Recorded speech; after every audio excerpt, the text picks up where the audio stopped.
In a matter of days, federal government cash will begin flowing into voters' bank accounts as compensation for prices driven higher by the new carbon tax.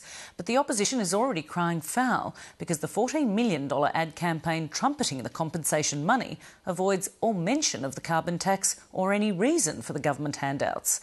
With the details, political correspondent Tom Iggulden reports from Canberra.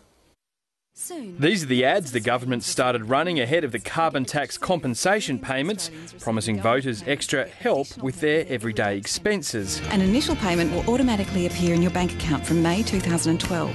There's just one fact missing. Why now for the extra payments? The household assistance package, benefiting those who need it most.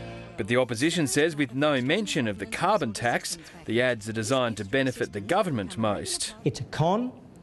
It's a deception to families and it's a further breach of faith. The Prime Minister should step in, stop the use of taxpayers' money for partisan political purposes. Hello. The government says the ads are part of its overall information package to do with the carbon tax. The Prime Minister was in Brisbane today spruiking still more family payments announced in last week's budget. So we're out and about talking about school kids' bonus. It's for you. Yes, it is. Some of the extra family payments are being funded by the mining tax. A very popular answer.